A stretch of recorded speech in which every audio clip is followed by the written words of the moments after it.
أعوذ بالله من الشيطان الرجيم. بسم الله الرحمن الرحيم. يا أيها المزمل قم الليل إلا قليلا نصفه أو انقص منه قليلا أو زد عليه ورتل القرآن ترتيلا إنا سنلقي عليك قولا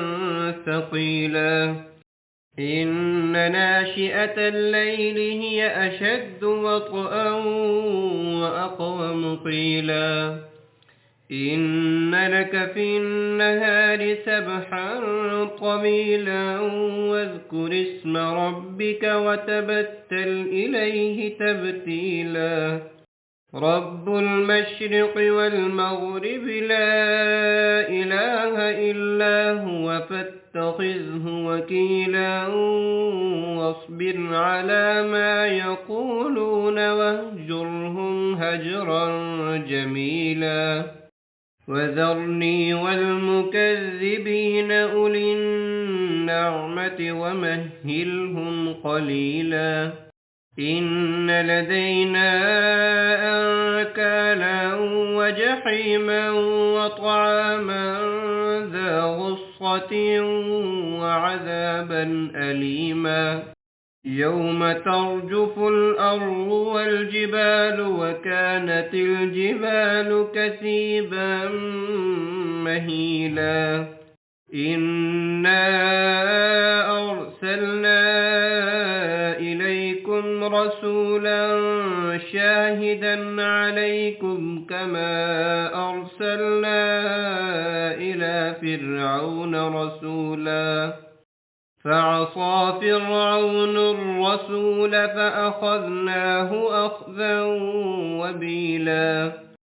فكيف تتقون إن كفرتم يوما يجعل الولدان شيبا السماء منفطر به كان وعده مفعولا إن هذه تذكرة فمن شاء اتخذ إلى ربه سبيلا إن ربك يعلم أنك تقوم أدنى من ثلثي الليل ونصفه وثلثه وطائفة من الذين معك والله يقدر الليل والنهار علم أن لن تحصوه فتاب عليكم فاقرؤوا ما تيسر من القرآن علم أن سيكون منكم مرضى وآخرون يضربون في الأرض يبتغون من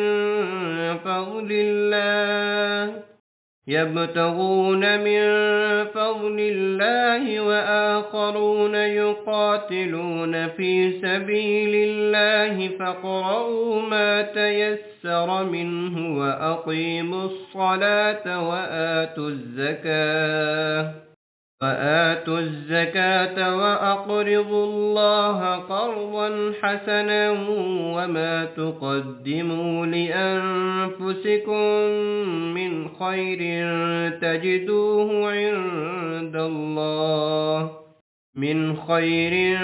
تجدوه عند الله هو خيرا وأعظم أجرا واستغفروا الله إن الله غفور رحيم.